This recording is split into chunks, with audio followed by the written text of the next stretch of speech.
There are things that happen in the dark that don't leave marks on the skin. They leave marks on the voice. She appeared like a ghost. And when she spoke, oh, you could barely understand her. It hurts too much. He looked at her and knew something no one else did. This was not an accident.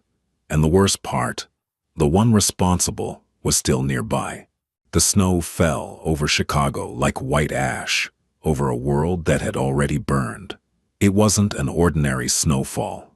It was the kind of storm that turns the city into a colorless painting, that erases the streets and the names and the reasons, that makes everything look the same, white, silent, indifferent, as if the universe were trying to cover something it didn't want to see. Though Elaf Cartier ran barefoot through an alley on the south side, leaving bloodstains on the frozen asphalt.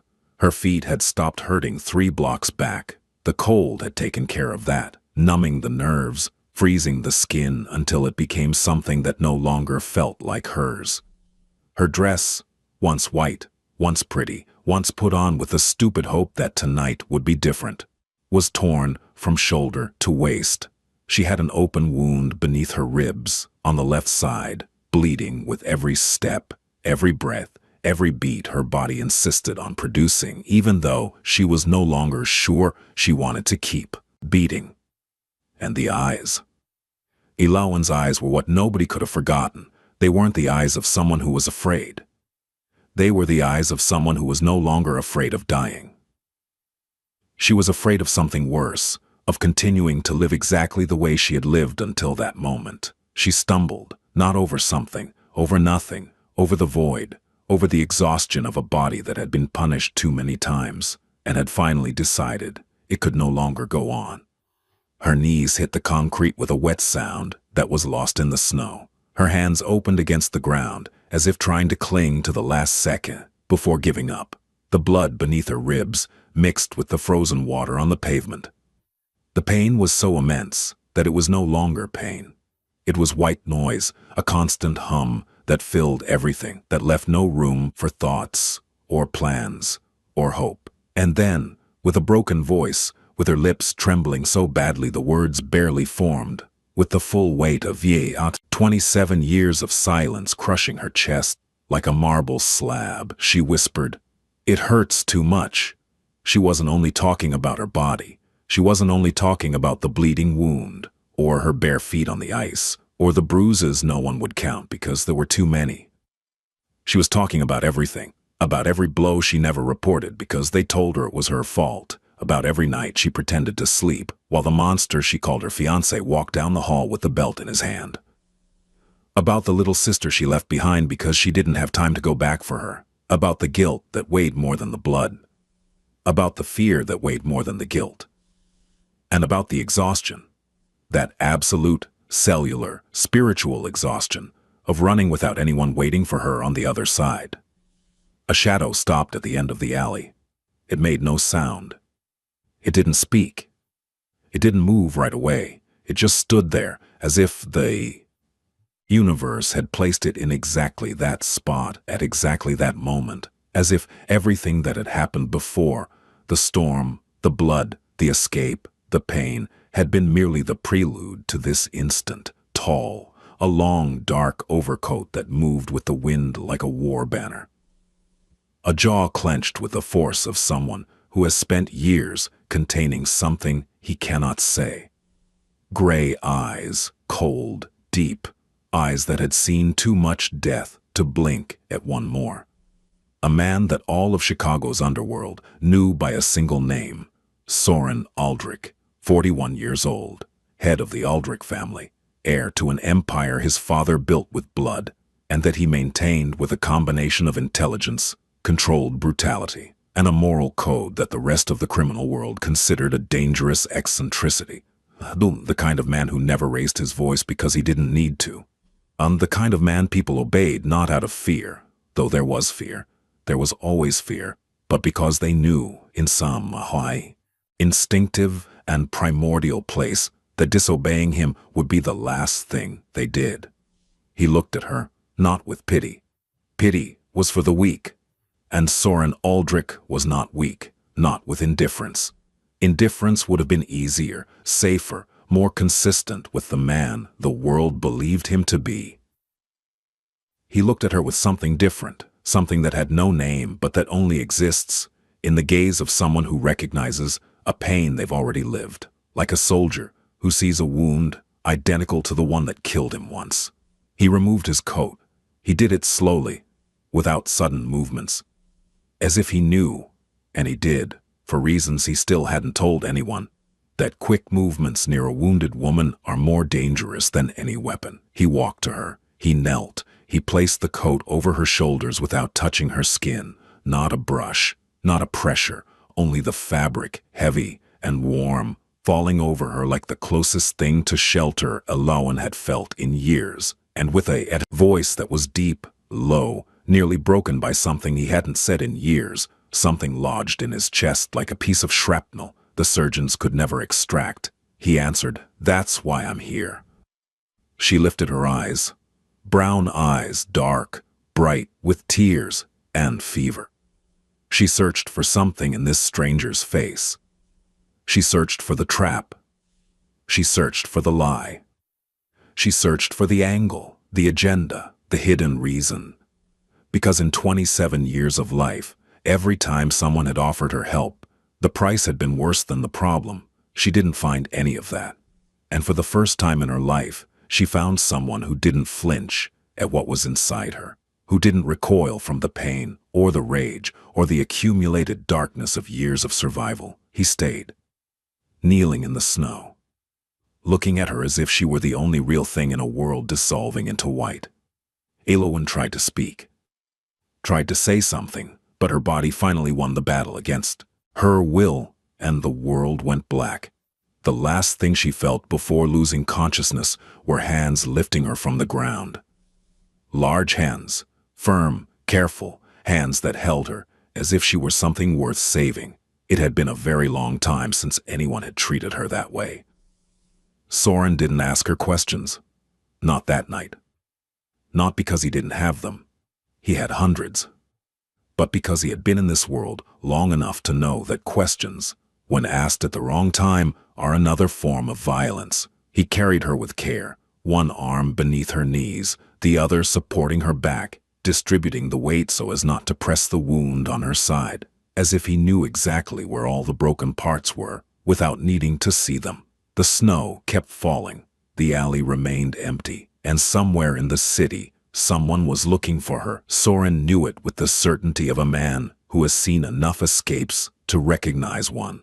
Nobody runs barefoot in a snowstorm unless what they're leaving behind is infinitely worse than the cold. The armored SUV waited at the end of the street, with the engine running and the lights off. His right-hand man, Isaac Voronov, opened the rear door without a word. Isaac was 53 years old, had a scar crossing his left eyebrow, and possessed the ability, cultivated over 2 decades serving the Aldrichs, to understand entire situations with a single glance. He looked at Elowen, then at Soren. He registered the blood, the torn dress, the bare feet, the way Soren held her, and he understood everything there was to understand. He didn't ask where. He already knew. He took her to the penthouse.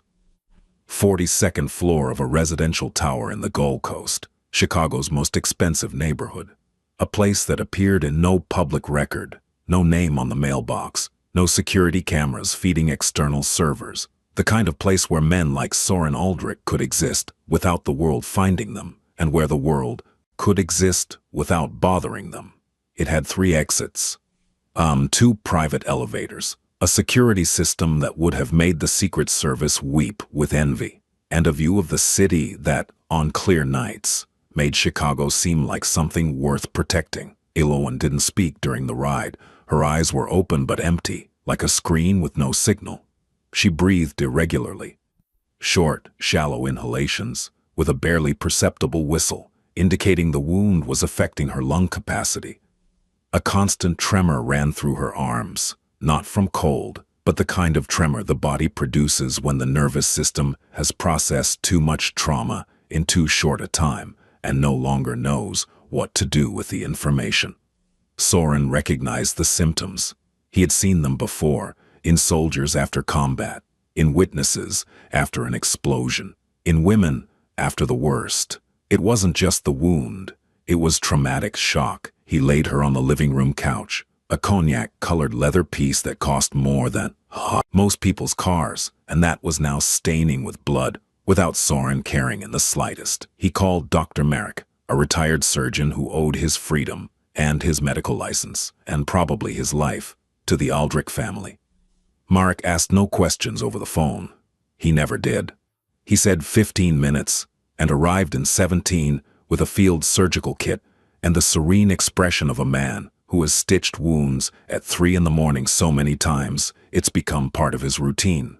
But when he approached Aloan to examine her, something happened. She recoiled.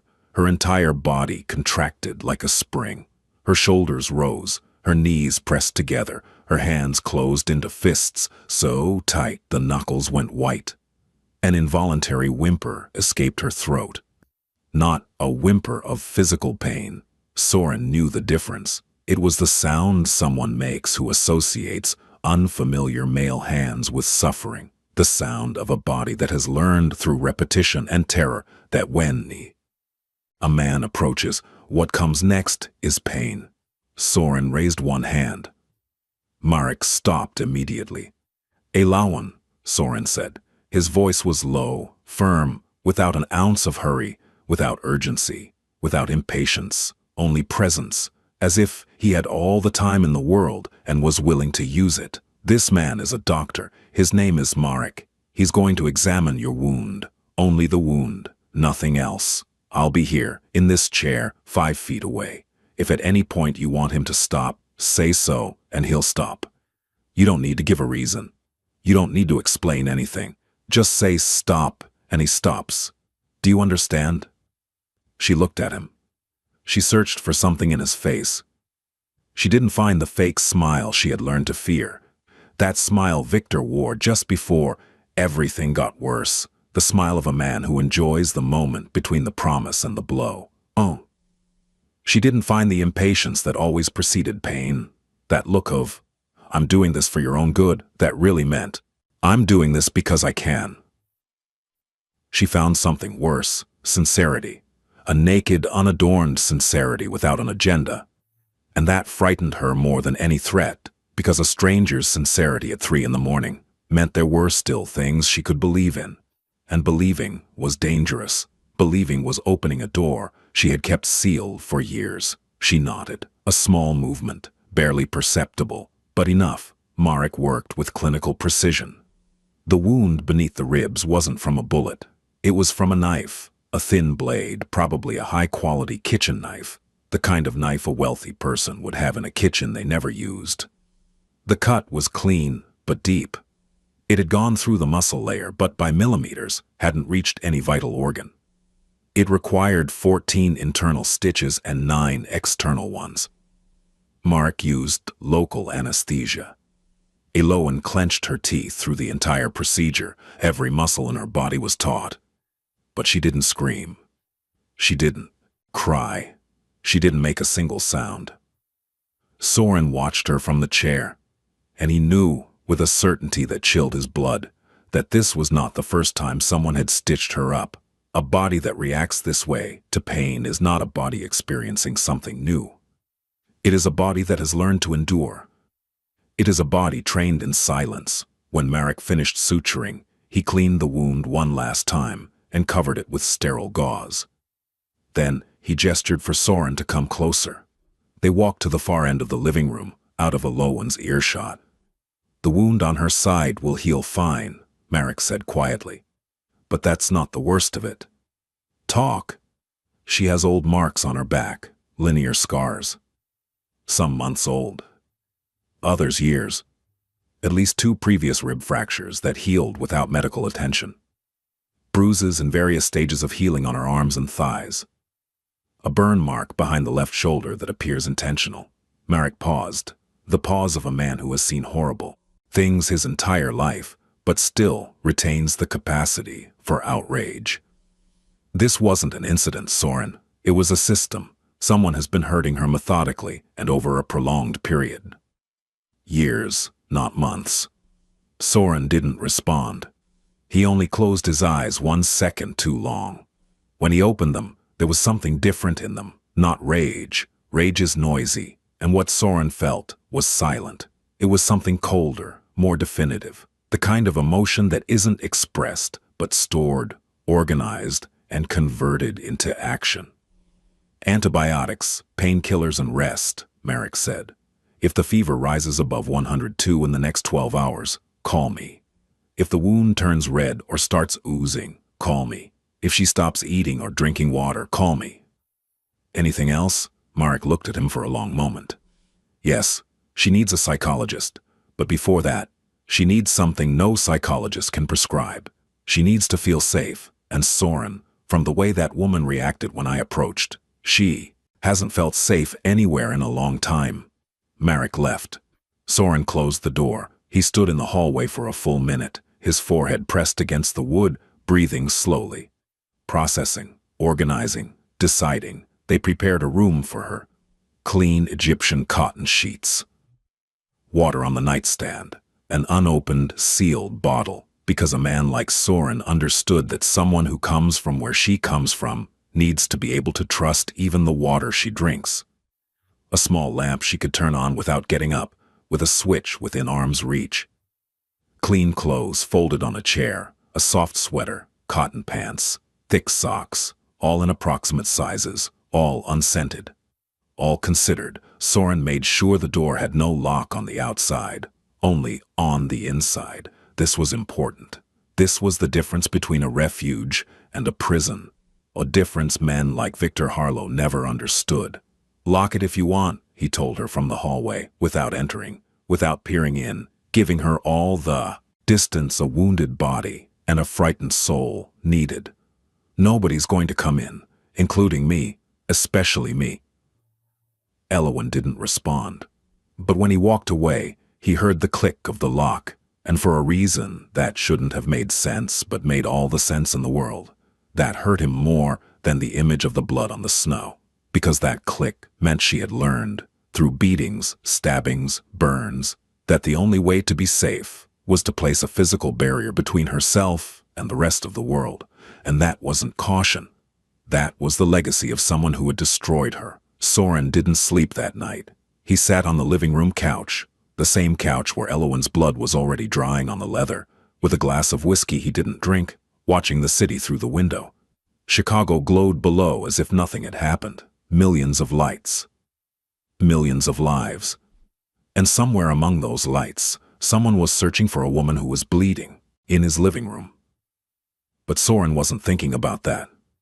He was thinking about another night, another city, another body on the floor. Only that time, the body wasn't breathing. That time, he had arrived 40 minutes late. That time, there had been no click of a lock because there had been no door, and only an empty warehouse and a 22-year-old woman who could no longer close her eyes because someone had closed them for her. Yara, his sister, his responsibility, his greatest failure. Soren squeezed the glass until his knuckles went white. Then he set it on the table, untouched. He leaned back against the couch, and he waited for dawn, with the patience of a man who has learned that darkness always ends, but that some nights last longer than others. 3 days passed before Elowen left the room of her own will. 3 days in which Soren left food outside the door 3 times a day. Breakfast at 7, toast, fruit, orange juice, a yogurt. Lunch at 1, soup, some protein, fresh bread. Dinner at 7. Whatever the catering service had dropped off, served on simple plates, without unnecessary luxury. Every tray included a sealed bottle of water and the medications Marek had left, with instructions handwritten in clear, unambiguous lettering.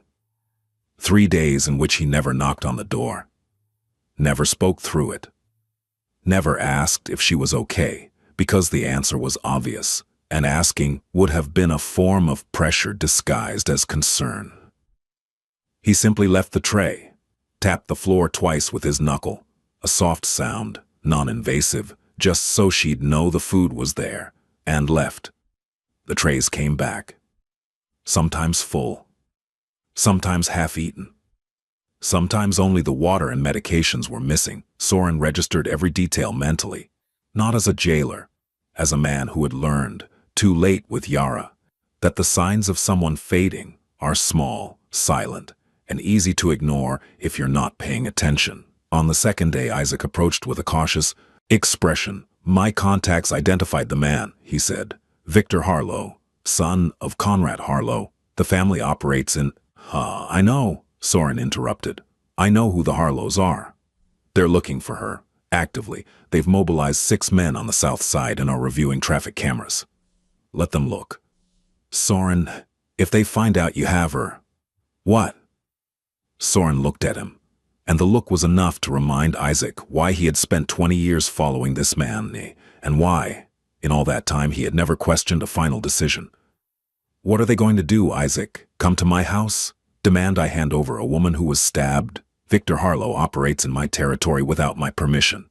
He launders money through businesses I didn't authorize, and now I learn he drives knives into women." He paused. The pause was more eloquent than any speech. "Let them look. And when they're done looking, we're going to have a conversation." Isaac nodded, not because he agreed with the risk exposure, but because he knew Soren well enough to understand that when he used that tone, the discussion was already over. On the 4th day, at 2 in the morning, the bedroom door opened. Soren was in the living room. He wasn't sleeping. He barely slept since that night. He was reading something on a tablet, financial reports, security updates, whatever kept his mind occupied without demanding emotion. When he heard the door, he looked up. Elawan walked barefoot to the living room. She was wearing the sweater he had left. It was too big on her, covering her hands, making her look younger and smaller than she was. Her dark hair was tangled, falling over her face. Her eyes were still swollen. Her skin was pale. But she was standing. And that, for someone who 4 days earlier had been bleeding out in an alley, was an act of will that Soren recognized and silently respected. "I can't sleep," she said. Her voice came out rough, worn, as if she had spent years using it, for nothing but begging or apologizing. "Sit down," he replied, gesturing to the other end of the couch, not the spot beside him. The other end, 3 cushions apart, 5 feet of space that said more about who Soren Aldrich was than any reputation ever could. She sat.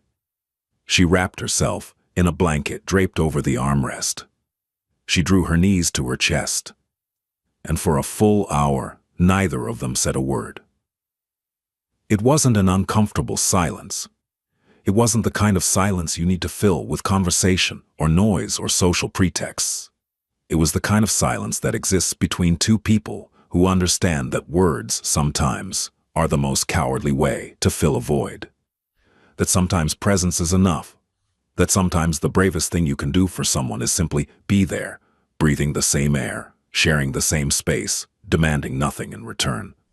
The city glowed through the window. The snow had stopped. The lights of Michigan Avenue reflected off the glass like fallen stars. It was the first night in years that Elwyn didn't have nightmares. She fell asleep on the couch around 3:30. Soren noticed when her breathing changed. It became deeper, more regular, slower. He watched her for a moment. Just a moment. Then he took another blanket from the hallway closet and laid it over her without touching her. He sat in the armchair across from the couch. And for the first time in 4 nights, he, too, closed his eyes. He didn't sleep, but he rested. And for a man like Soren Aldrich, that was almost the same thing. The next morning, while he made coffee in the kitchen, something his men found disconcerting and mildly disturbing, that the head of the Aldrichs, a man who controlled a $300 million empire, made his own coffee by hand, with ground beans, in a French press, every single morning without exception. She appeared in the doorway. Her hair was pulled back. She had washed her face. Her eyes were still swollen, but there was something different in them. A spark. Small. Fragile. But present. The spark of someone who has woken up and, at least for today, has decided to keep going. "Who are you?" she asked. "Soren Aldrich. I know your name. What I want to know is what you are." He looked at her over the rim of the cup.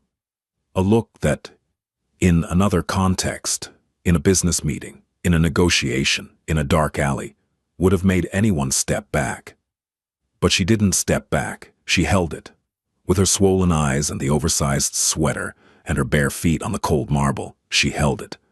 And Soren, who valued few things in this world but courage was one of them, felt something he hadn't felt in a long time. He didn't know what it was. He didn't try to name it. He only registered it. "I'm the kind of man you were taught to run from," he answered without adornment, without apology, without trying to soften anything. And they were probably right. "Then why am I not afraid?" Soren set the cup on the marble. He looked at her directly. And he said something that was not a comforting answer, or a compliment, or an evasion. It was the truth. "Because there are things worse than monsters, Elowen. And you've already met them." The silence that followed was long, but not heavy. It was the kind of silence that exists between two people who have just established an invisible agreement. "I won't lie to you, and you won't lie to me. And from there, from that naked, uncomfortable honesty, we'll build whatever this is going to be." Elowen poured herself coffee. She sat at the kitchen bar, and for the first time in years, she ate breakfast without looking over her shoulder. It was in the second week that Elowen spoke. Not because she trusted Soren. Trust was a luxury she couldn't afford. Not yet, maybe never. But because the silence had become too heavy to carry alone. She had reached the point where the story needed to leave the body, or the body was going to collapse under its weight. They were in the living room.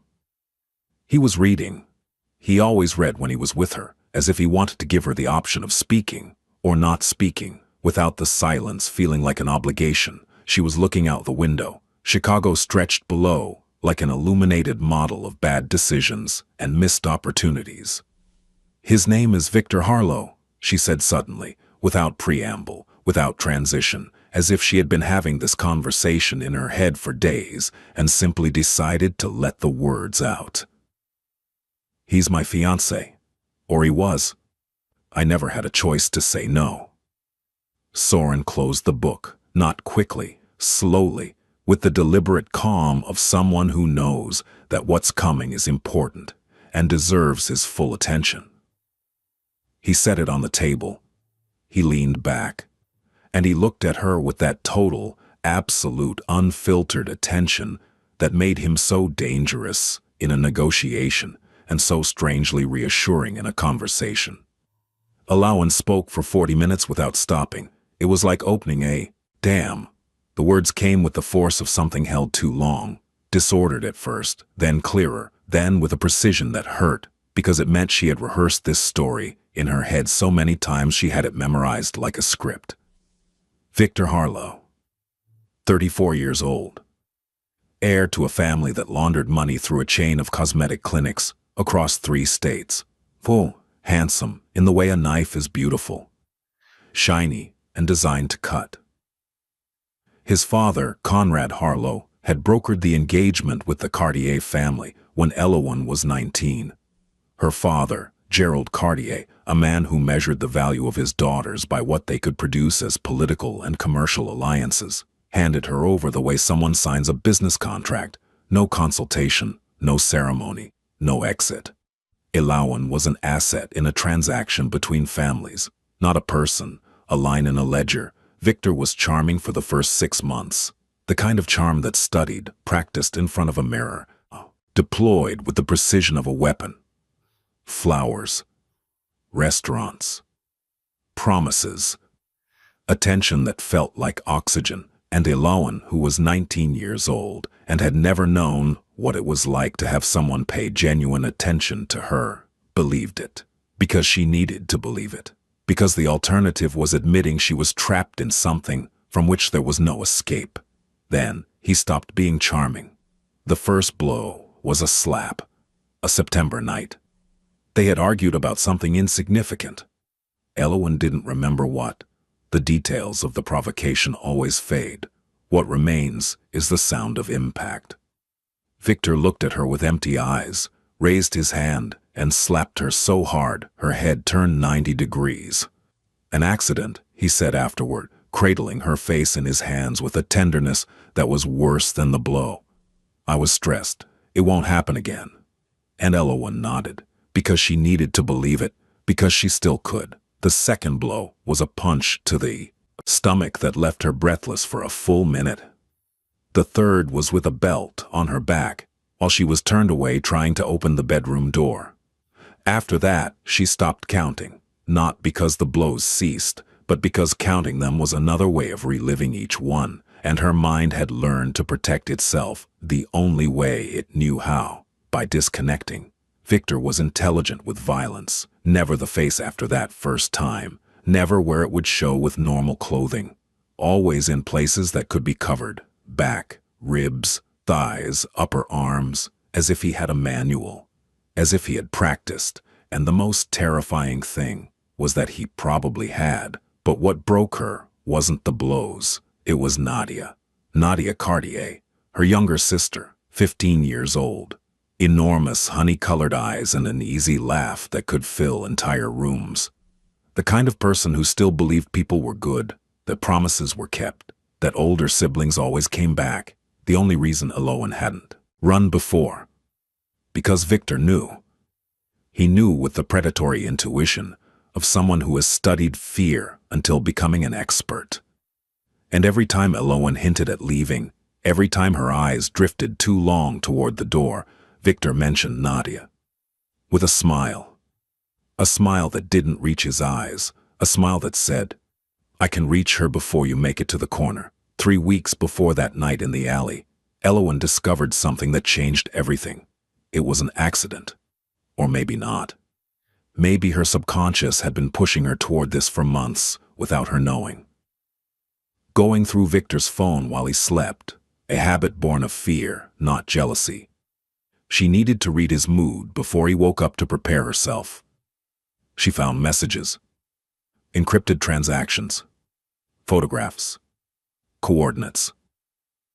Victor wasn't just laundering money through the clinics. He was trafficking people. Young women. Some of them minors. He moved them along routes that passed through Detroit, Milwaukee, and St. Louis, using the clinics as fronts and medical supply trucks as transport. And the next shipment route, scheduled for 3 weeks later, a cargo leaving Chicago for a private port in Canada, had a name noted in the margin, written in Victor's careless handwriting, as if it were a casual note on a shopping list. Nadia Cartier. Elowen didn't cry when she read it. Or found something inside her that had been dying for years. The hope that things would get better, the belief that if she endured long enough the pain would stop, the illusion that Victor had a limit, finally died completely. And in its place grew something hard, sharp, irreversible, not vengeance, not rage, something clearer than that, certainty. The absolute certainty that she had to get out. Estindi, not tomorrow, not next week, now. She copied the files, every message, every transaction, every photograph. She uploaded them to an encrypted cloud. Using an email Victor didn't know, with passwords he couldn't guess, and 3 days later, when Victor traveled to Detroit for a meeting she knew involved the trafficking route, Elowen put on a white dress, not for symbolism, but because it was the easiest thing to reach, took cash from Victor's safe, and left. But Victor found her. He always found her. A GPS tracker in her purse she hadn't discovered. They intercepted her at the Greyhound station. 2 of his men, big, silent, efficient. They put her in a black car with tinted windows and took her to a warehouse on the west side. Victor was waiting, sitting in a metal chair, legs crossed, with a calm smile and a kitchen knife in his hand.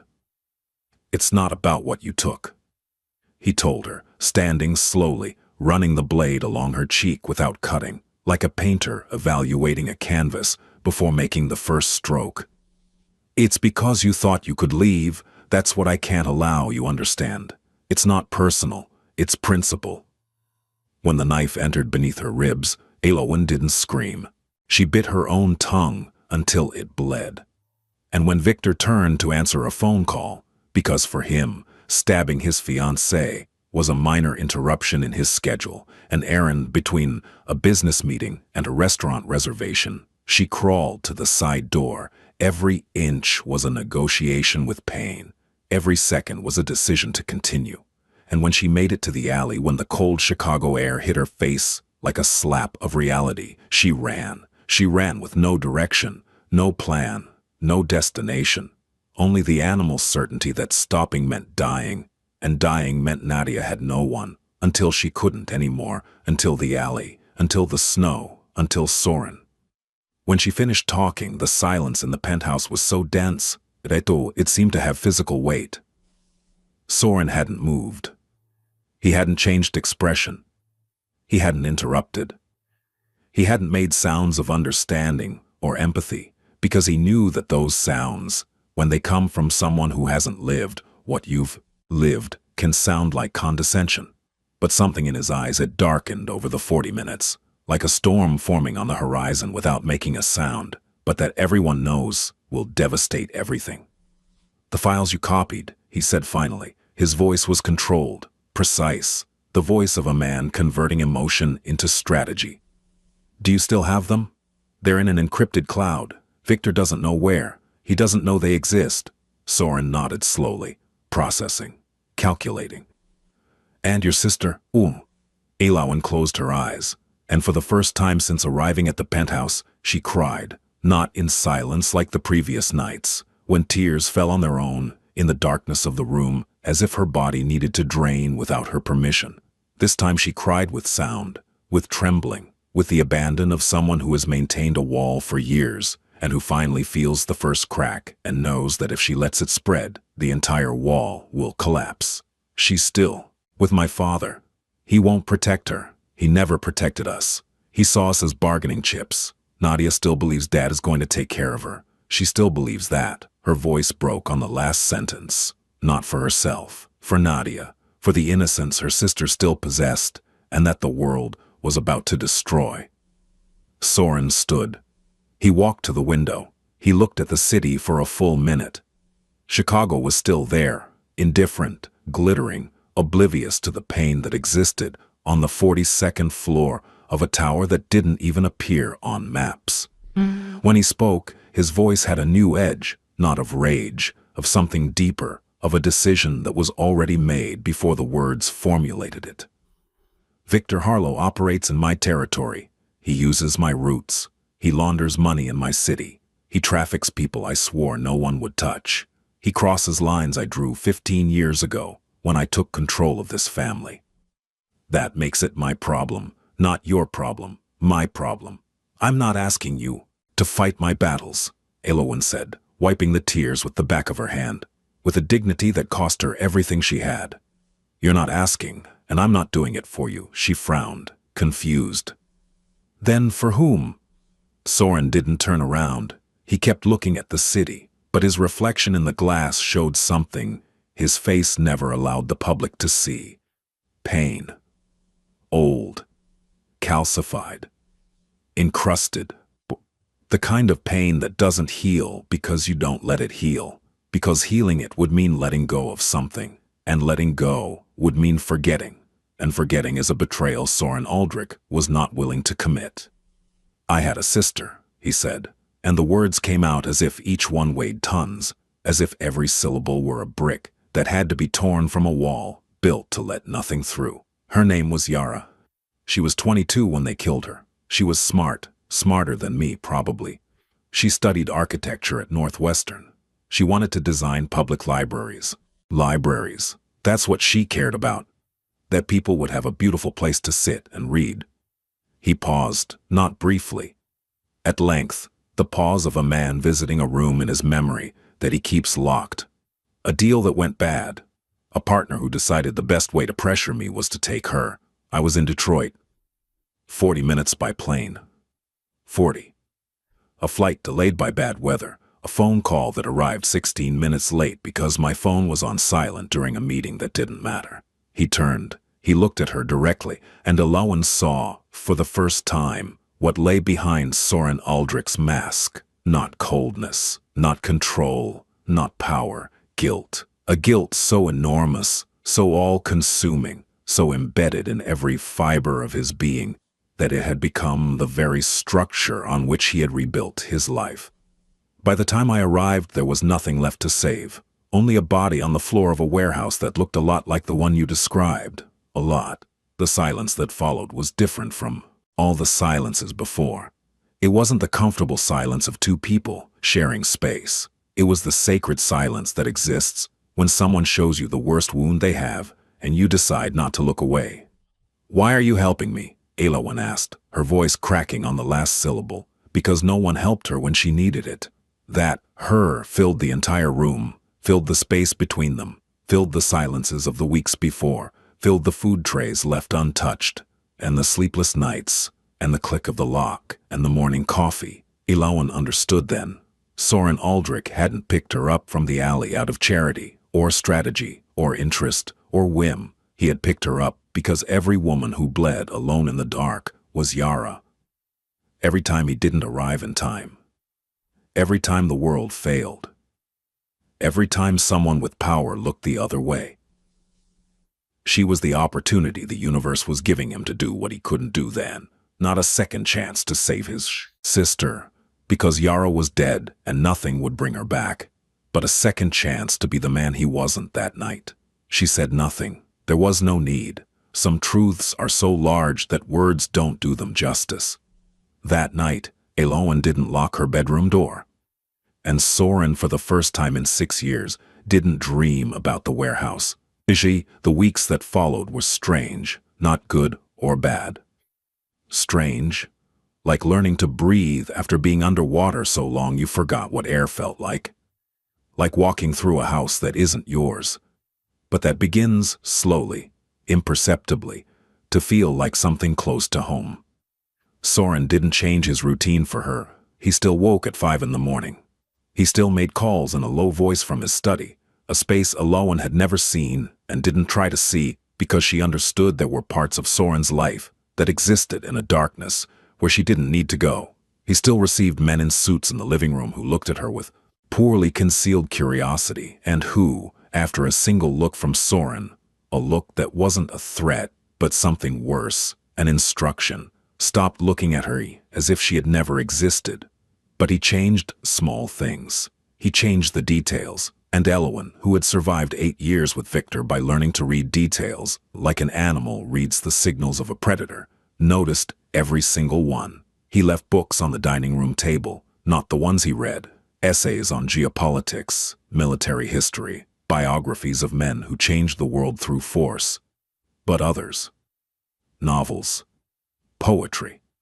A color-illustrated botany book that Elowen glanced at with curiosity the first day, with interest the second, and that by the third she was reading with annotations in the margins made with a pencil that appeared beside the book as if it had always been there. He stopped wearing cologne on the days he was in the penthouse because he noticed that strong scents made her tense. He said nothing about it. He didn't seek confirmation. He just stopped doing it, as if it were a minor decision, but it wasn't. It was the decision of a man who paid attention to another person's body language with the same rigor he paid to fluctuations in the black market. He never sat between her and the door, in any room, at any time. If she was in the living room, he positioned himself so she always had a direct line to the exit.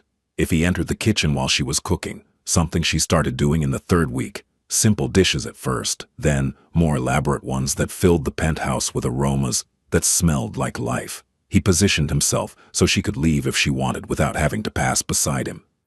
He never touched her, not even casually, not a brush when passing a plate, not an adjustment of the blanket when she fell asleep on the couch, not a hand on the shoulder when saying goodnight. Nothing. Zero contact. As if he knew, and he did, with the clarity of someone who has studied others' pain not from academic curiosity, but from personal necessity, that her body needed to relearn that hands could exist nearby without causing harm. That human touch was not always a prelude to suffering. That physical proximity was not synonymous with danger. Elowen noticed everything, every detail, every silent adjustment, every invisible sacrifice, and each one was like a brick in a wall being built in the opposite direction from every wall she had ever known, not to trap her, but to protect her, not to limit her space, but to expand it. One morning she found him in the kitchen with his shirt sleeves rolled up to the elbows, washing dishes. A man who commanded a criminal empire, who had dozens of people willing to do anything for him, with a single phone call, was washing dishes by hand, with lavender soap, at 7 in the morning, with the concentration of someone who finds meditation in mundane tasks. "You could hire someone for that," she said from the doorway, leaning against the frame, holding a coffee cup between her hands. "I could," he replied without looking at her, rinsing a plate with slow, precise movements. "But I don't like having people in my space." "I'm in your space." He looked at her then, and something in his eyes, something brief, nearly imperceptible, like a flame that flickers in a dark room before the wind either extinguishes it or feeds it, made her hold her breath. It wasn't desire. It wasn't intention. It was recognition. The involuntary recognition that her presence had changed something in the texture of his daily life, and that this change, though unexpected, was not unwelcome. "You're not people, Elowen. You're something different." He didn't say it flirtatiously. He didn't say it with romantic intent. He didn't say it the way Victor would have, as a compliment disguised as a chain, as a way to make her feel special, so he could then use that feeling as a tool of control. He said it like someone stating a fact they don't yet understand, but can no longer ignore. Like a scientist observing a phenomenon that doesn't fit into any known category, and who, instead of dismissing it, decides to study it. She didn't reply.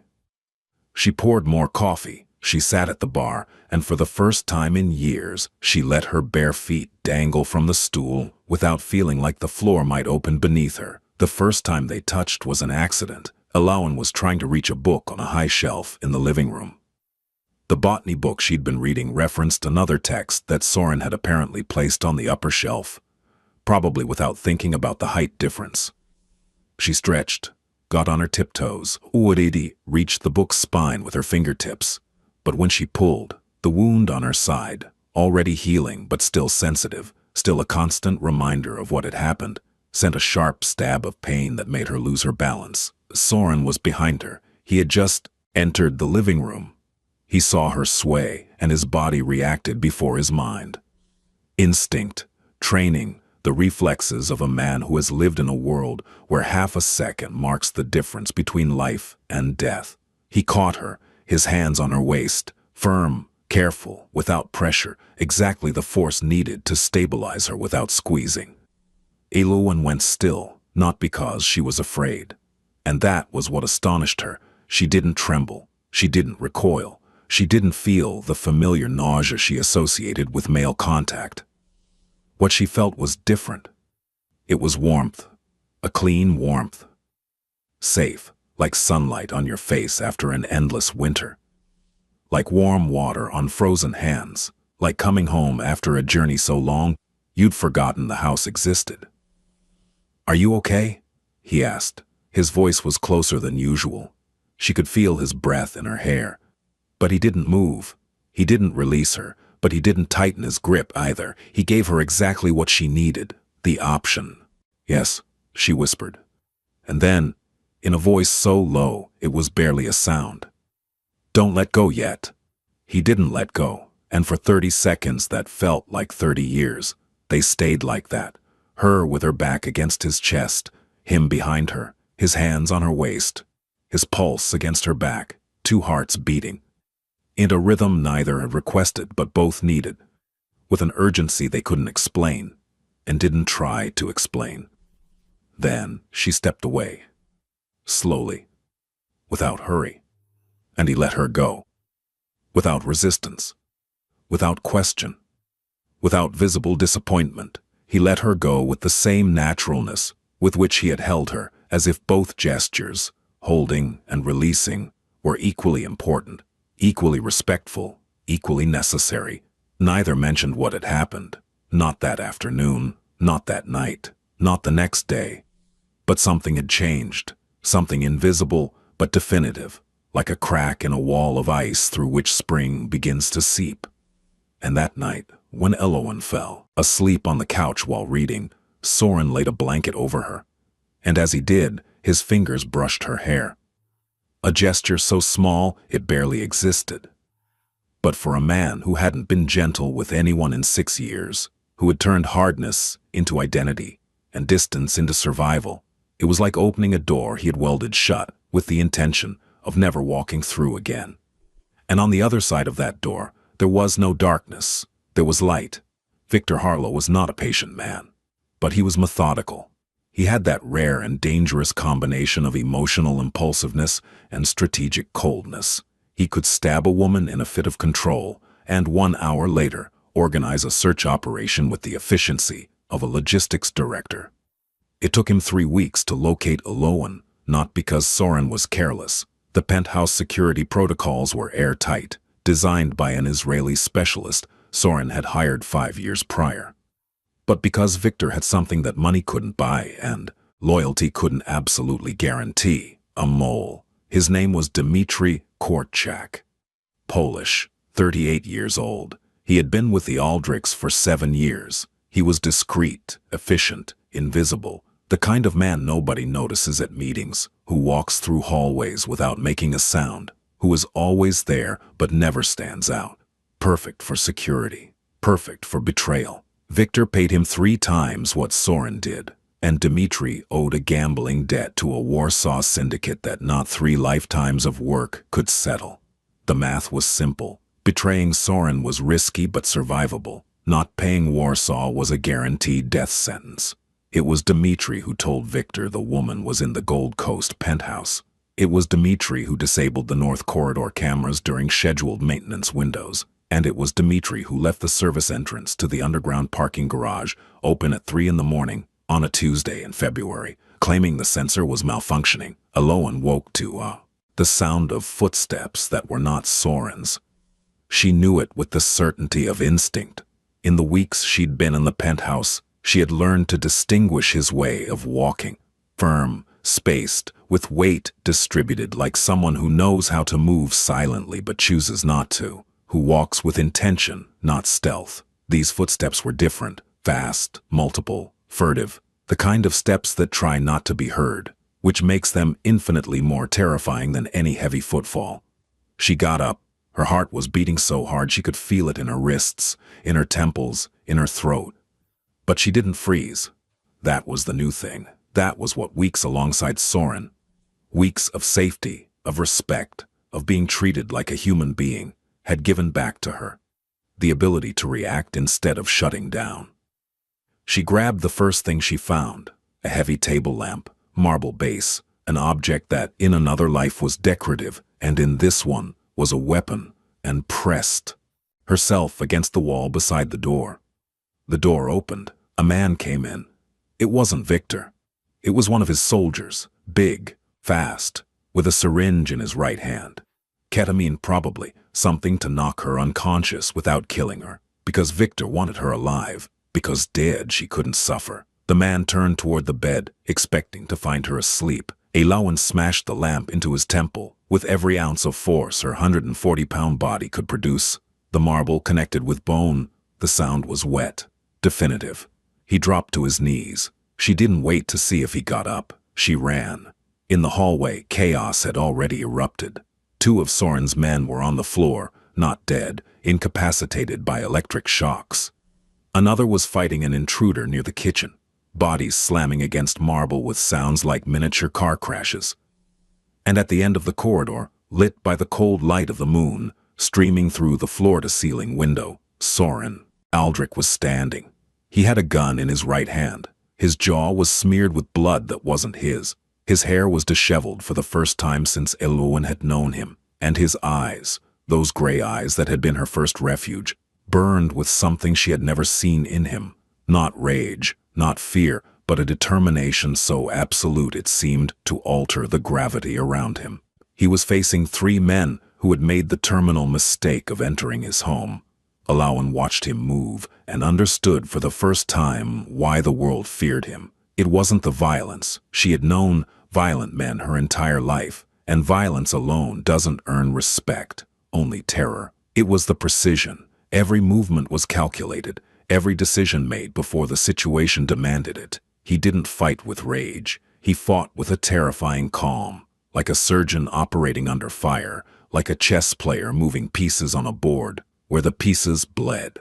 But there were too many. 6 had entered. 4 through the service door. 2 through the parking access. Coordinated. Professional. These weren't common criminals. They were trained operators. The 4th man appeared through the service entrance. The one Dmitri had left open, the one that should have been locked, the one that represented the difference between security and catastrophe, and fired. The bullet caught Soren in the left shoulder. The impact spun him, but he didn't fall. He completed the rotation, used the momentum, fired. The man went down, but the second bullet came from another angle, from behind the kitchen bar, from a 5th man nobody had seen, and tore through his left side, entered the front, exited the back, clean but devastating. This time he fell. Elawan screamed. Not a scream of terror. She had stopped screaming from terror years ago. Victor had taught her that screaming served no purpose. This was different. This was the scream of something primal, visceral, ancestral. The scream of someone who refuses to lose the only good thing she's found in a world designed to take everything from her.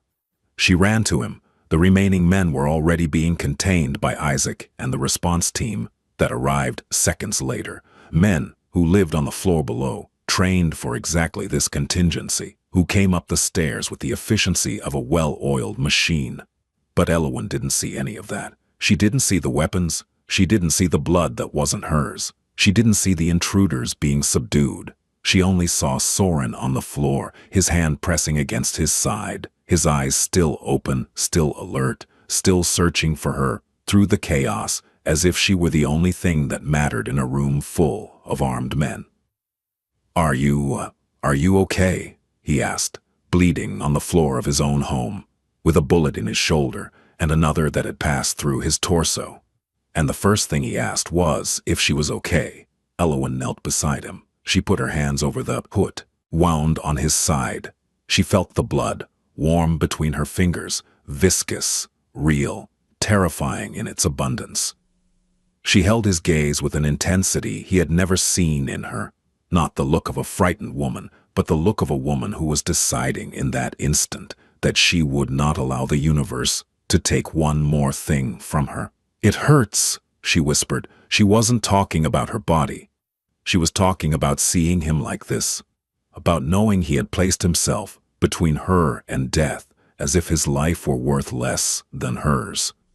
About understanding with brutal clarity that this man, this cold man, this dangerous man, this man the world feared and whom she had begun to love without permission and without remedy, had chosen his body as a shield.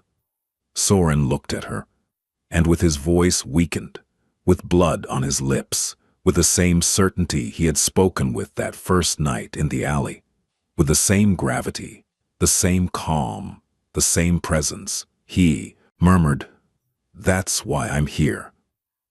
The same words, different context. This time they weren't the words of a stranger rescuing an unknown woman in the snow. They were the words of a man who had chosen, consciously, deliberately, knowing exactly what it would cost him, to put his body between danger and the woman who had become the reason his heart still beat with purpose. Isaac found Dmitri trying to escape through the underground parking 20 minutes later. He stopped him without violence. He looked at him with a disappointment that hurt more than any blow. The disappointment of a man who considered you family and who just discovered you never were. And he locked him in a windowless room in the basement, where he would wait for Soren to decide what to do with him. If Soren survived to decide. In the back of a private ambulance on the way to the clinic, Elawan held Soren's hand so tightly, her knuckles turned white. "Don't you dare die," she told him. Her voice trembled, but not from fear. From fury. The clean, pure, incandescent fury of someone who has just discovered that she cares about someone with an intensity she didn't think possible, and the universe is already trying to take him away. Tassi Soren, despite the pain burning through his side, despite the blood soaking the gauze, despite the pallor stealing color from his face, did something Elowen had never seen him do. He smiled, a small smile, weak but real. The first genuine smile in years, the smile of a man who discovers on the edge of death that he still has a reason to stay. I wasn't planning on it. The bullet to the side hadn't hit vital organs, but it had caused enough muscular and vascular damage to require emergency surgery. Soren was operated on at a private clinic on the outskirts of Evanston, a place that didn't ask questions, that didn't file records with real names, and that the Aldrich family had financed for 2 decades in exchange for absolute discretion and impeccable medical competence. The surgery lasted 2 hours and 40 minutes. Elowen sat in a plastic chair for every second of it. Soren's men offered her alternatives. Isaac, his face still tense from the penthouse containment operation, approached with a list of options: a safe house in Wisconsin, an apartment in Lincoln Park with its own security, a flight to Montreal where they had contacts, separate protection, distance. Elowen looked at them with a new calm, a calm she hadn't had weeks before. The calm of someone who has made a decision, and that decision, for the first time in her life, is completely her own. I'm staying. It wasn't a request, it was a declaration. The kind that doesn't admit discussion or counter-argument.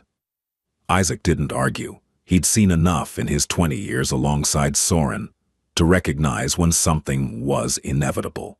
He nodded once and organized the clinic's security as if it were a military operation. During Soren's recovery, something changed between them. Not dramatically. Not with grand declarations or cinematic moments.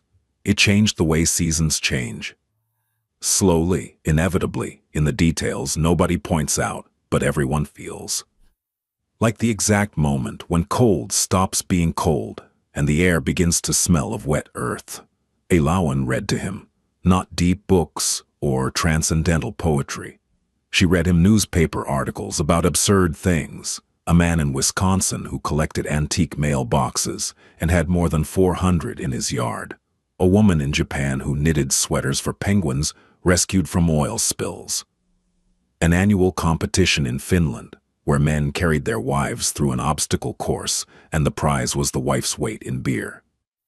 Things that had nothing to do with blood or betrayal or the weight of the world.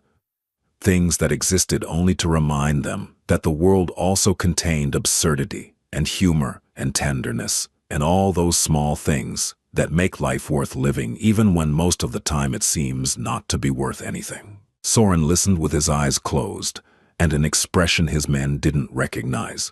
It wasn't the mask of control he wore in meetings. It wasn't the coldness he deployed in business. It wasn't the silent threat he projected by default.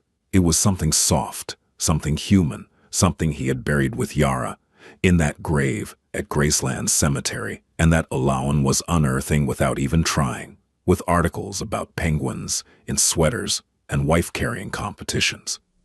One afternoon, while she was changing the bandage on his side, she had learned to do it with an efficiency that impressed Marek himself.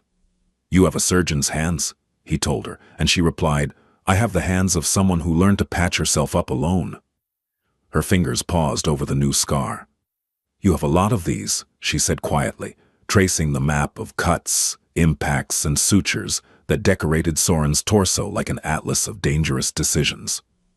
"I have a long life of short decisions," he replied, eyes open, staring at the ceiling. "Do you ever regret them?" "The scars, no. The ones I don't have, yes." She understood.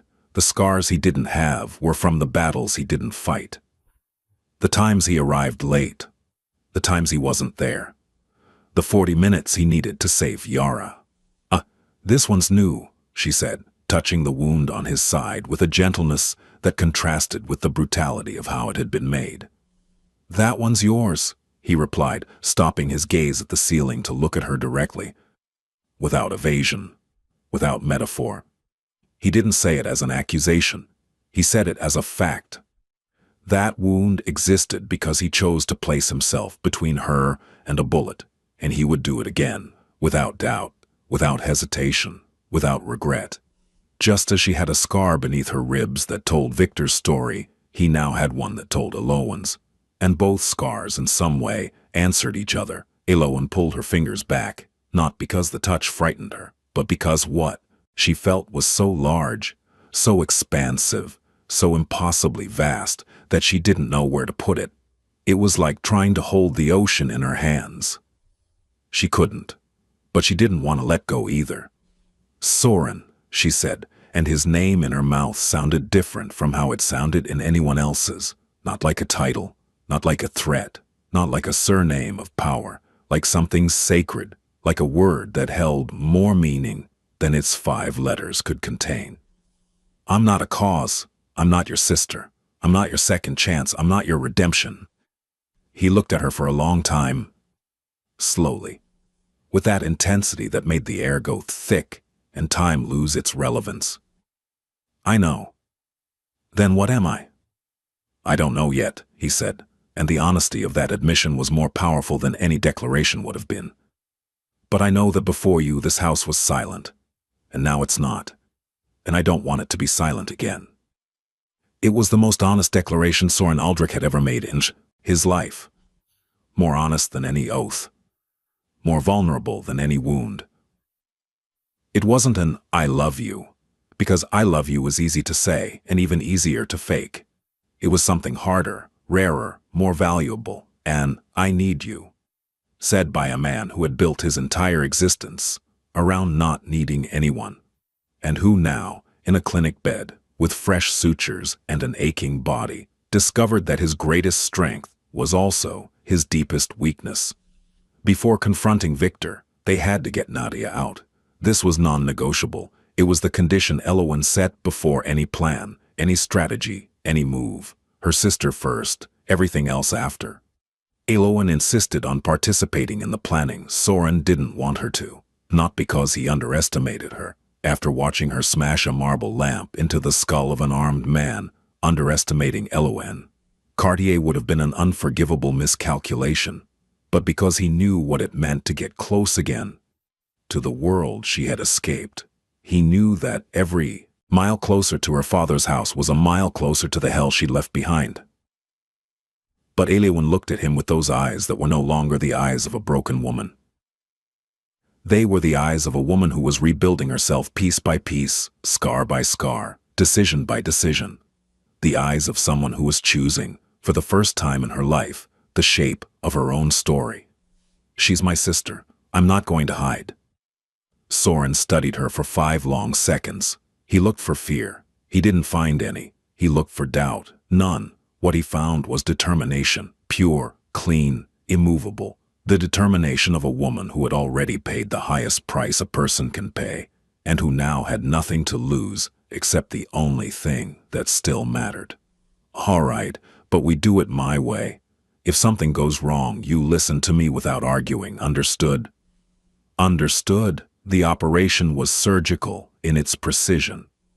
Isaac coordinated a team of 6, each with a specific function, each with clear instructions and defined contingencies. Eloan provided the critical intelligence, her father's schedules, the house layout, Nadia's routines, the location of the home security cameras, the alarm code. Soren made a call to Eloan's father, Gerald Cartier, that lasted exactly 90 seconds. 90 seconds that shifted the balance of power of an entire family. Mr. Cartier, this is Soren Aldrich. I have your older daughter under my protection. I'm going to take the younger one. If you try to prevent it, I will release the agreements you signed with Victor Harlow, including those involving the trafficking of minors. You have 10 minutes to leave the house with whatever you can carry. The next time we speak, it will be through a lawyer, or we won't speak at all.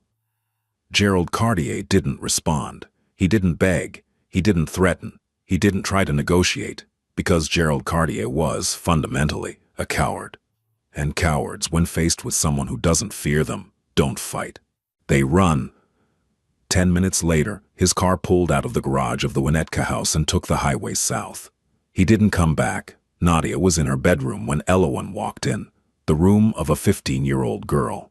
On walls covered in posters of bands Eloan didn't recognize, clothes on the floor, books stacked in a corner, a computer open on a desk cluttered with papers and colored pencils.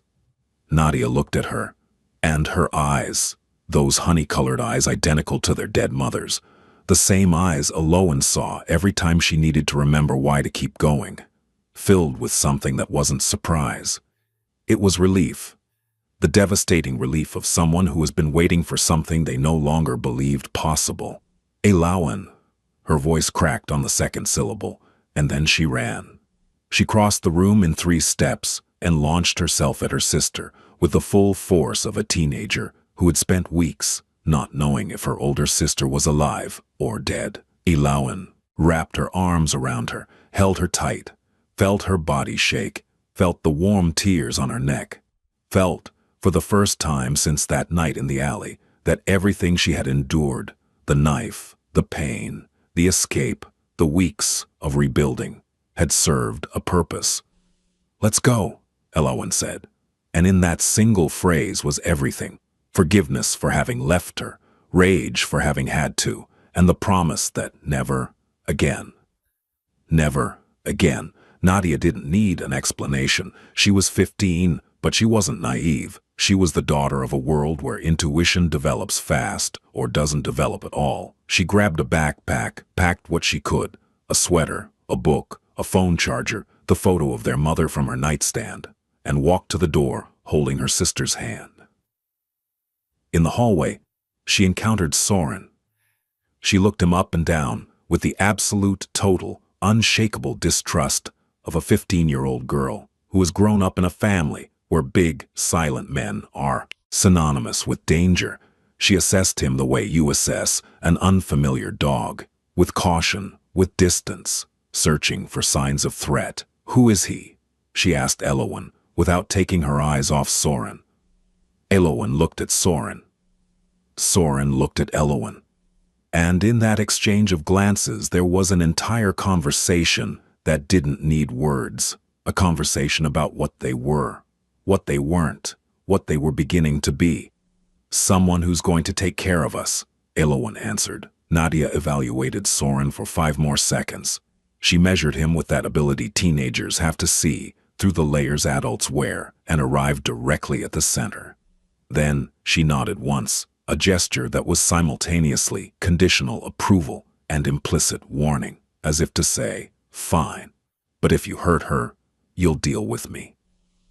Soren, without quite knowing why, he who had negotiated with cartels, who had survived 3 assassination attempts, who had looked death in the eye without blinking, felt that he had just passed the most difficult exam of his life.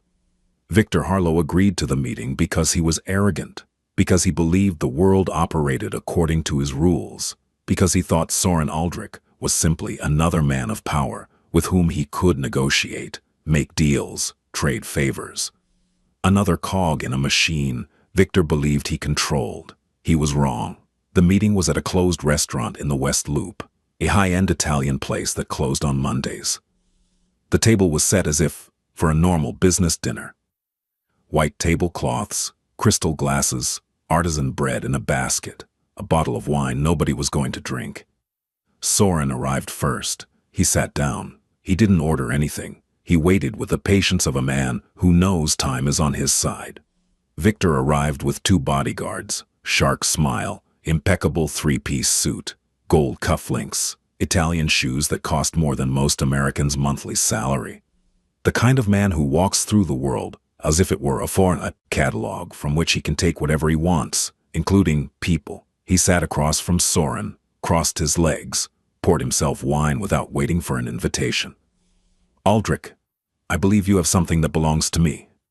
Soren didn't respond immediately. He took a sip of water, set the glass down on the table with millimetric precision, aligned with the edge of the plate, and when he spoke, his voice was so low that Victor had to lean in to hear. Which was exactly the point. Forcing a man to lean toward you is the first way of establishing who holds the power. Elowen Cartier doesn't belong to you. She never belonged to you. And if you refer to a human being as property in my presence again, this conversation is going to end in a way you won't like. Victor smiled. the smile of a man who doesn't recognize his own extinction when it's sitting across from him. "We're talking business, Soren. She has my files. I want my files. Give her back and we stay partners. Simple. We're not partners. We never were. You operated in my territory without my permission. You used my distribution routes for human trafficking, women, minors. Did you think I wouldn't find out? Did you think that being Conrad Harlow's son gave you immunity?" For the first time, Victor's smile wavered. It didn't disappear, but it cracked, like a porcelain mask taking its first blow. "That's business, supply and demand. Everyone has their—" "No." Soren cut him off, a single syllable, pronounced like a verdict. "There are lines. My father drew them. I hardened them. You crossed them, and now you're going to pay. Are you threatening me?"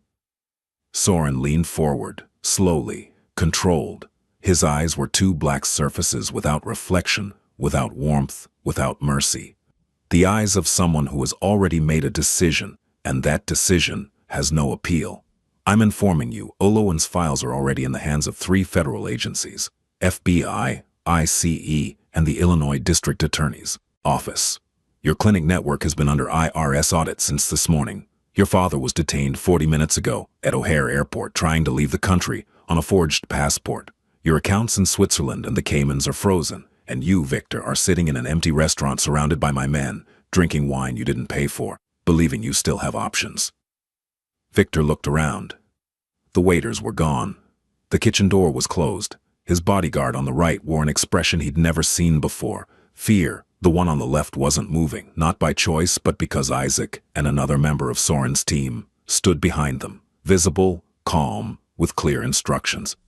The red wine trembled in Victor's glass, a minimal vibration, but Soren saw it, and that vibration told him everything he needed to know. Victor Harlow, for the first time in his life, was terrified. "You drove a knife beneath her ribs," Soren said, and for the first time his voice lost its artificial calm. The volume didn't rise, but something changed in the texture, like the sound ice makes just before it breaks. "You left marks on her back that are years old. You treated her as if she were an object you could break and repair at will. And when she dared to run, when she gathered the courage that you have never had for anything, you stabbed her like you were signing a document. And you thought you could use her younger sister, a 15-year-old girl, as merchandise." Victor tried to stand. He couldn't. Not because anyone was holding him down, but because his legs wouldn't respond. Terror has that quality. It paralyzes the body before the mind processes the reason. It is the oldest mechanism in human biology, and no amount of money or power in the world can prevent it.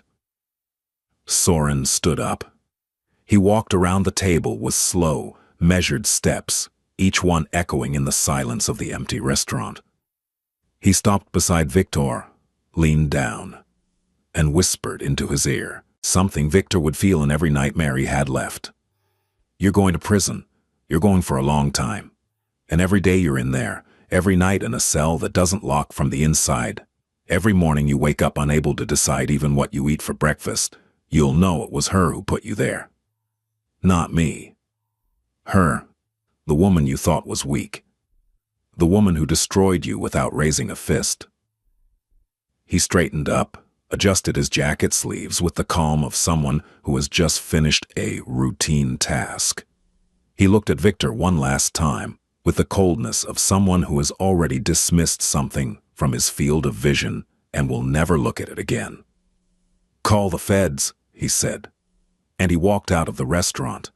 There was no blood, no execution, no savage justice that men like Victor deserved in revenge fantasies. The justice was firm, calculated, and definitive. Victor Harlow didn't die that night, but he ceased to exist in everything that mattered.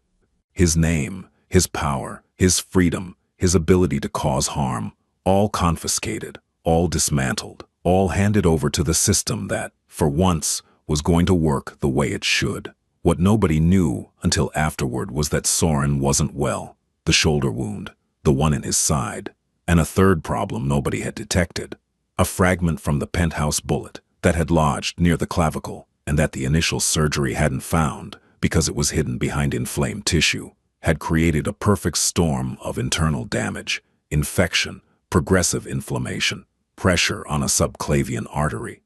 Soren had ignored it. He had functioned despite the pain. He had planned the operation to extract Nadia with millimetric precision. He had called Gerald Cartier with a voice that didn't waver. He had confronted Victor Harlow with the calm of a predator who knows he's the most dangerous thing in the room. He had maintained control with the same iron will that had sustained him through 41 years of life in a world that doesn't forgive weakness. But the body has limits that willpower cannot override forever, and those limits, when reached, don't negotiate. He collapsed in the back seat of the car on the way back from the restaurant. 1 second he was looking out the window. The next, his eyes closed and his body tilted like a building having its foundations removed. Isaac ran 3 red lights on the way to the clinic. Emergency surgery. 3 hours and 12 minutes, a bullet fragment the size of a pea extracted from 1 millimeter away from a major artery. Blood transfusion. Intravenous antibiotics.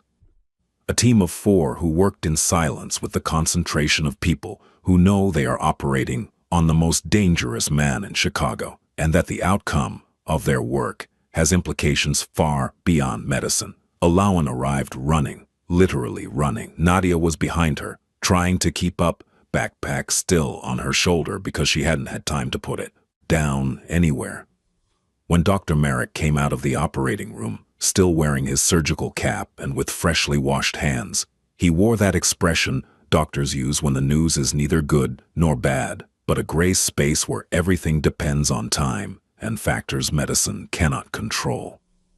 We removed the fragment, we repaired the vascular damage, we controlled the infection, but he lost a lot of blood, and his body has been under extreme stress for weeks without adequate rest. The next 24 hours are critical. Alawan nodded. She didn't cry. She didn't tremble. She sat down beside his bed. She took his hand, that large, calloused hand that could break bones and that had held her with the delicacy of someone touching a butterfly. And she stayed. Nadia sat on the floor by the door with her back against the wall. At 15, she understood that what was happening was bigger than her, and that the best thing she could do was be there without getting in the way. She brought coffee from the hallway machine. Nobody drank it. She left it on the bedside table like a silent offering. Isaac posted himself at the door with the expression of a man making a deal with God in which he offers everything he has, every year he has left, every favor he's owed, every prayer he never said, in exchange for that heart monitor continuing to beep. Soren's men took turns in the hallway. Silent, motionless, because in the world they lived in, where faith is a luxury and religion a memory, vigil was the only prayer they knew. At 3 in the morning, when the hospital was so silent you could hear the hum of fluorescent lights, Alawan spoke, not for Nadia, who was sleeping on the floor with her head on the backpack. Not for Isaac, who was on the other side of the door. Not for the world. For him. "I didn't come here for protection," she said quietly, her fingers intertwined with his, feeling his weak but steady pulse against her skin. "At first I did. At first you were a roof and 4 walls between me and the man who wanted to kill me. Oh, you were safety. You were distance. You were the kind of shelter a person accepts because the alternative is the alley and the snow and death." She paused, breathed, organized the words she'd been building in silence for weeks, brick by brick, in that part of the heart where we keep the things we're afraid to say. But it stopped being that weeks ago. It stopped being that the day you left the botany book on the table. It stopped being that the night you sat on the other end of the couch and said nothing for an hour. It stopped being that the morning you told me I wasn't people and something inside me broke, but not the way bad things break, the way ice breaks in spring, the way a dam breaks when the water needs to flow. Her voice cracked, just once, a brief fissure across the surface. She pieced it back together like someone gathering the fragments of something they know will never be perfect again, but that's worth keeping. And I didn't tell you, because I was afraid. Not of you. Never of you. Of what it meant to love you, because loving someone when you come from where I come from, when your body is a map of everything love can do to you, when it's in the wrong hands. Loving someone is like putting your hands in the fire and hoping that this time it won't burn. The tears fell. Silent. She didn't hold them back. She had no energy left to hold them back. And besides, what for? For whom? To maintain composure in front of an unconscious man who maybe couldn't hear her, and maybe could. But you don't burn, Soren. You are the opposite of fire. You are the place where fire stops. You are the space between the storm and the roof. You are 3 a.m. on a couch where nobody talks, and where that is enough. You are the 7 o'clock coffee. You are the coat in the snow. You are the hands that held me without squeezing. You are, that's why I'm here. And you don't even know what those 4 words meant to someone who had spent years hearing nothing that wasn't an order or a threat. She rested her forehead on their intertwined hands. Othe closed her eyes. And if I lose you now, I won't recover, not this time. Not from this. I recovered from Victor. I recovered from the knife. I recovered from my father. But from losing you there is no recovery, because you are not something a person survives. You are something a person lives for. The silence in the room was absolute. Only the beep of the heart monitor. Steady, methodical, each beep a promise that Soren's heart was still beating. Only his breathing, slow, deep, mechanical. Only the weight of a truth spoken to someone who might have been able to hear it through the layers of unconsciousness. Elowen didn't move. She stayed like that, her forehead on their hands, listening to each beep as if it were a word. And she prayed, not to a specific god, not with formal words. She prayed to whatever governed a universe where 2 broken people could find each other in a snowy Chicago alley and decide, against all evidence, against all probability, against all logic, that the darkness was not going to win. Soren woke at 6:14 in the morning. The first thing he saw was Elowen's dark hair spread across the white clinic sheets. The first thing he felt was the weight of her hand in his. Firm, warm, present. The first thing he thought, before the pain, before spatial orientation, before remembering where he was and why, and what had happened and how much blood he'd lost, was that he was not alone. And for a man who had spent 6 years living with loneliness, the way one lives with a chronic disease, that thought was like dawn. Elowen, he said. His voice came out hoarse, weak, human, without its usual gravity, without the control. Just a voice saying a name because that name was the first thing he wanted to exist in the air. She lifted her head sharply, red eyes, cheeks marked by the wrinkles of the sheets, hair in disarray, face swollen from crying and exhaustion, and yet the most luminous expression Soren had ever seen in his life. The expression of someone who has just received the best news in the world. "You're still here," he said. 2 words. 2 words that could have been a banal observation, an obvious statement, a weightless remark. But from Soren Aldrich, in that bed, in that moment, those 2 words held everything. The disbelief of a man who had learned through loss and betrayal and time that people leave. They always leave. That the people who matter have the insufferable habit of not being there when you need them. And the gratitude, enormous, silent, nearly unbearable, of someone who wakes up and discovers that, for the first time, someone chose to stay. "Where else would I be?" she replied with a smile that trembled at the corners but held, a smile that was half relief, half defiance, as if to say, "Did you really think I would leave? After all of this?"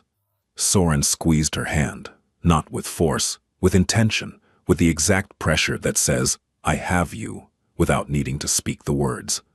"I heard what you said," he murmured. Elowen's eyes widened with surprise, genuine, absolute. "Everything, every word," he added. "I don't know at what point I started hearing, but your voice was there, in the dark, like a light, and nobody has ever said anything like that to me, not even the people who supposedly loved me. So I need you to know something." "What?" that I'm not good with words, that I'll probably never be the kind of man who says beautiful things at the right moment, that I'll make mistakes, that I'll be difficult, that there are parts of me that are broken in ways I don't know can be fixed, but that if my body was capable of surviving this night, if that fragment missed the artery by 1 millimeter, if I'm still here saying these words, in this voice I don't recognize as mine, it was because you were on the other side. And that is more than I ever thought I'd have, and more than I probably deserve, Elowen cried. But this time they weren't tears of pain, or fear, or exhaustion. They were tears of something that had no name in any language in the world. Something between relief and joy, between fear and hope, between disbelief and certainty.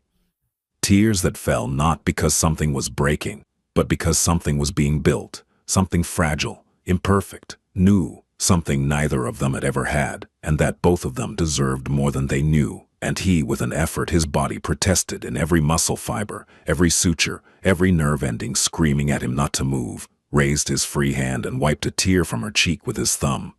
The softest gesture Soren Aldrich had ever made in his life, a gesture that, in another context, in another life, would have been insignificant.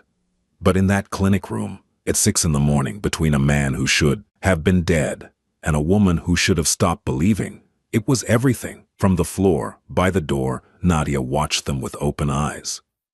She said nothing, she didn't interrupt, but she smiled, a small, private smile. The kind teenagers save for moments when the world proves to them that not everything is terrible. And then she closed her eyes and kept pretending to sleep, because she was 15. And she knew there are things that are better left alone. Chicago in spring has something winter can never promise. Proof that things grow back. The cherry trees in Lincoln Park bloomed the 3rd week of April, as they did every year, with that brazen punctuality nature has for reminding us that the world keeps turning even when we've stopped. Lake Michigan lost winter's gray and turned blue, a deep and clean blue that stretched to the horizon like a promise. The Gold Coast penthouse was still the same floor-to-ceiling windows, the same view of the city, the same cognac, leather couch that someone had reupholstered because the blood stain wouldn't come out with any product, and because neither Soren nor Elowen wanted to keep looking at it. But it was no longer silent. Nadia was 16 now. She turned 16 in March, and Soren, who had never organized a birthday party in his life, hired a pastry chef to make a 3-tier cake that was objectively excessive for 3 people and a security team that couldn't eat while on duty. She had turned the guest room into a laboratory of adolescent chaos, posters on the walls, books on the floor, clothes that mysteriously migrated from the closet to the back of every available chair, and music that leaked from under the door at volumes Soren found objectively excessive and that he never, at any point, asked her to turn down. She was enrolled in a private school on the North Shore. She was doing well, better than well. She had a biology teacher who adored her, and a group of friends who came over on Fridays to study, and who looked at Soren with a mix of terror and fascination that he pretended not to notice and secretly found amusing. Elowen had finished the paramedic course she'd started 6 months earlier. The scar beneath her ribs had become a thin, pale line that no longer hurt when she breathed. She could run. She could stretch. She could move through the world with the physical freedom Victor had stolen from her for 8 years. Some days she still woke up startled. Some days she still needed to leave the light on. Some days a specific smell, the leather of a belt, a men's cologne too strong, would transport her to a place it took minutes to return from.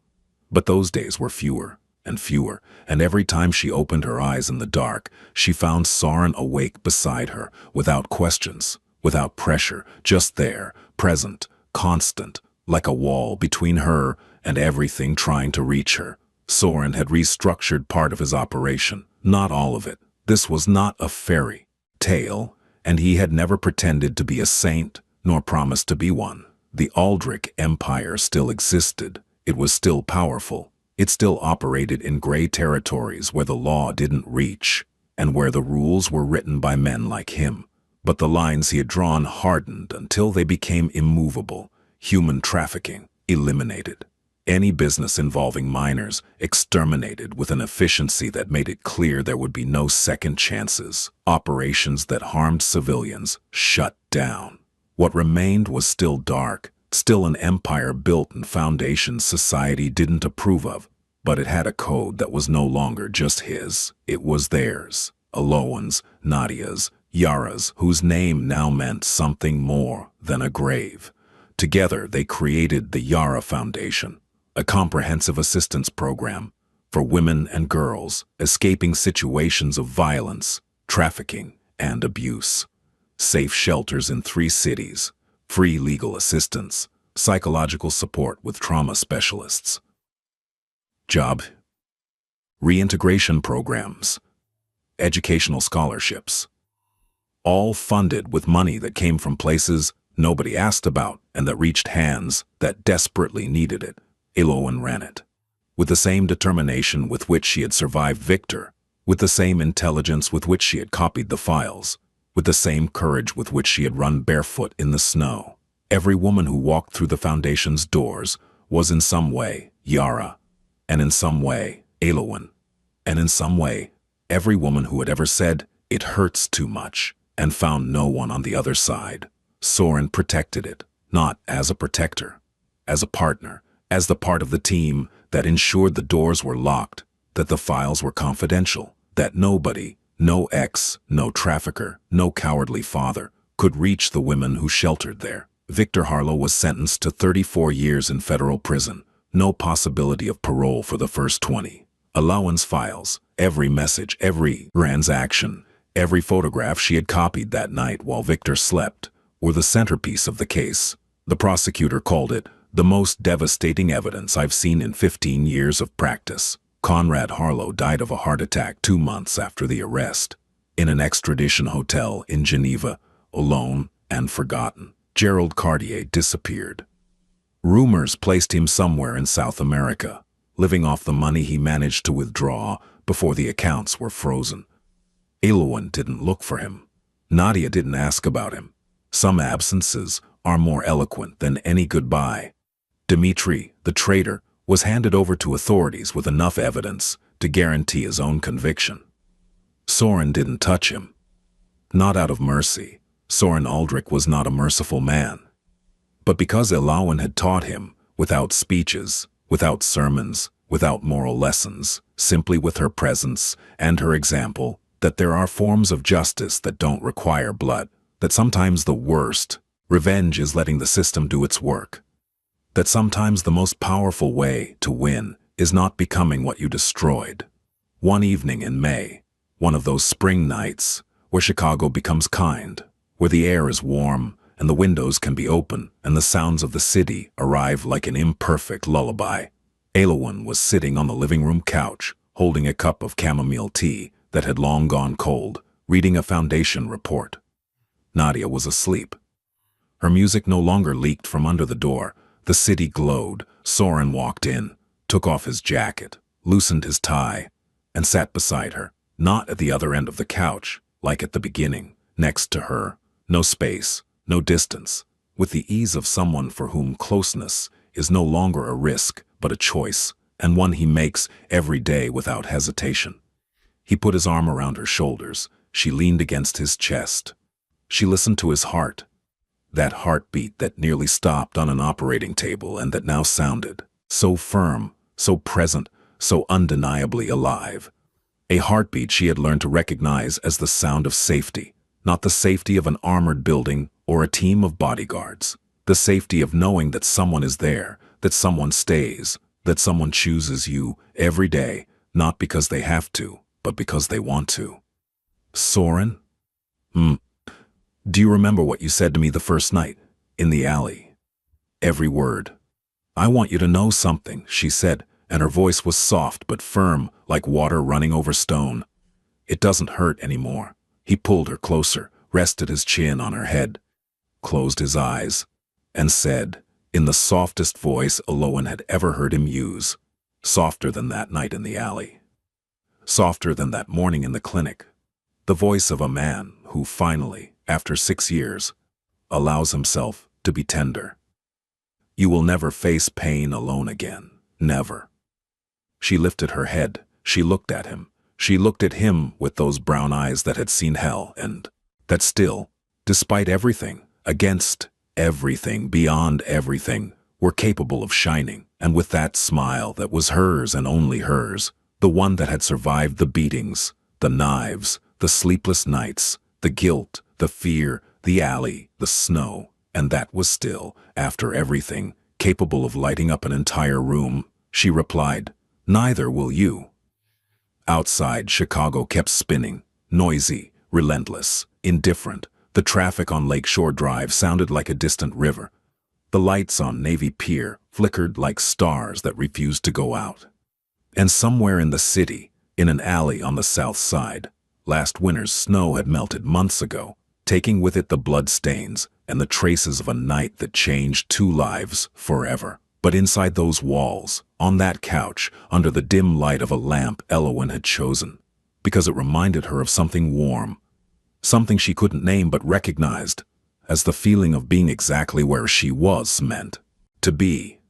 Two people the world had broken in different ways, at different times, for different reasons, had found a way to hold each other up. It wasn't a perfect ending. It was better than that. It was a real ending, with scars that still itched on rainy days, with work that never ended, with good days where everything shone and hard days where the shadows returned uninvited, with a teenager who played her music too loud and who now called Soren by his first name, not Mr. Aldrich, not that man, just Soren, said with the casual familiarity of someone who has decided you are family, with a man who still dreamed of warehouses and a flight that arrived late, and a 22-year-old woman who designed libraries, and with a woman who still left the light on at night, but who needed less and less brightness to feel safe, because safety was no longer in a lamp, it was in a heartbeat. They were together, and together, with all their imperfections, with all their ghosts, with all their sharp edges and their long silences and their scars that told stories no one else would understand, was enough. Together was everything.